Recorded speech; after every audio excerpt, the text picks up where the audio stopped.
Imagine giving everything you have to a sport for all 4 of your years at high school. Imagine putting in work in the morning at workouts, practices after school, and games on Friday nights with the lights beaming down on you. Now imagine after all this work, football decides to ruin your life with CTE. For a lot of people, this is not an imagination, it's a reality. And today I'm going to be talking about how there is a true connection from high school football to the growing problem of CTE in the nation. First off, high school football is massive, with over 1 million students playing every single year.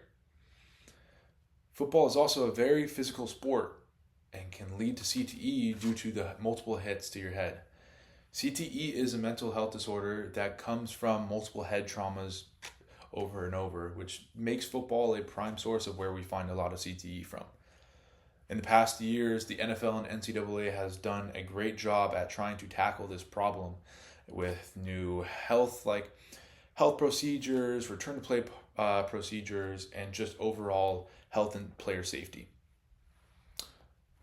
They have left out one level of football though, and it's the biggest one because high school football has the most amount of players and the least amount of work done to it on the fight against CTE. Today I'm going to be arguing that high school football is a huge source of where CTE is coming from, and we're not doing enough to help fight it. So what can we do going forward? Let's start off with what CTE is, because I find a lot of people don't actually know what it is. According to a Time article in 2024, they say that CTE is a mental health disorder that comes from the hits to the heads and full body hits that are a characteristic of the sport of football.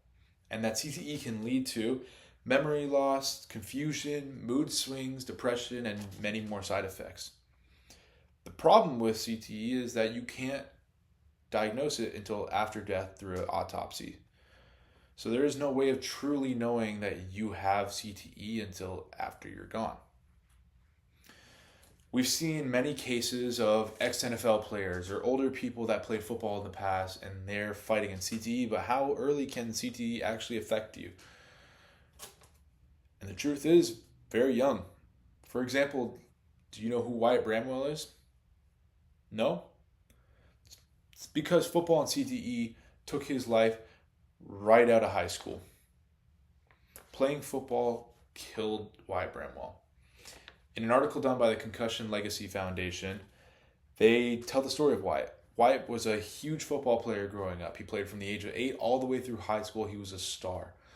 In a video recorded by himself about a month or so before his graduation, he talked about signs of depression, racing thoughts, paranoia, and just not being able to think straight.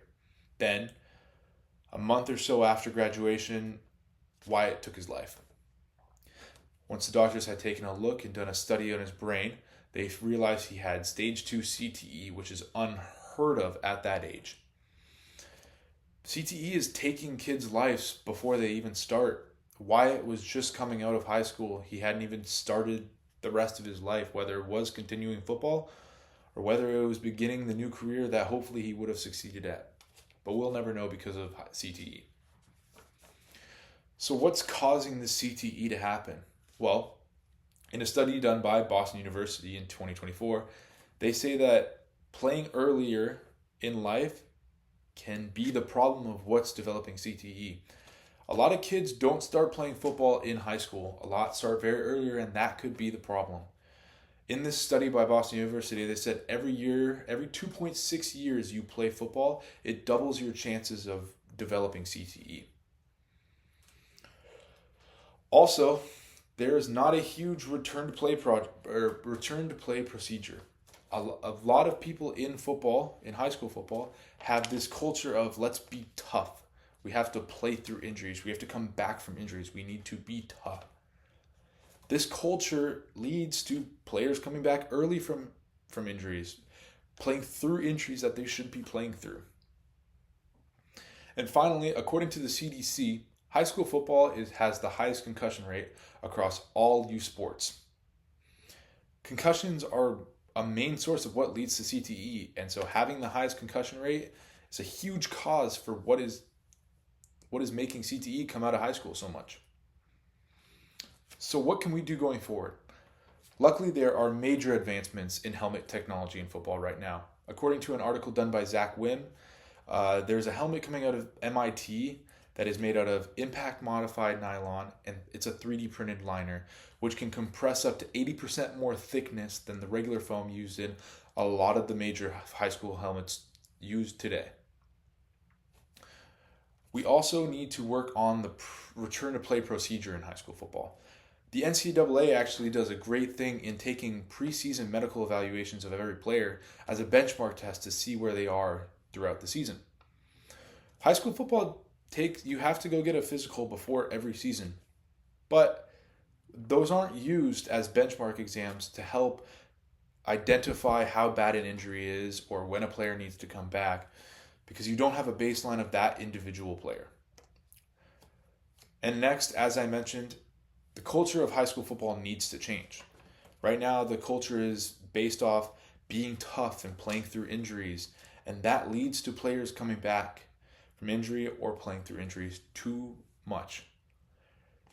Yes, being tough in football is extremely important to the sport, but it's also important to take care of yourself and have a future. I think the culture of high school football needs to change, and by doing that is educating parents, teachers, and coaches on what can happen from playing through these injuries too fast. I think if you do that at every single level of people that are intertwined into high school football, you will find that players won't be coming back as fast as they should be, or players will not be playing through stuff that they shouldn't be. And this will lead to an overall safer game that we all know and love. So in conclusion, is football in high school the safest it could be? No. It's not the safest it could be right now, but there are major steps and changes that we can take going forward and that are already in place being taken. But truly, until the culture changes, I don't believe that this problem will vanish anytime soon. Thank you.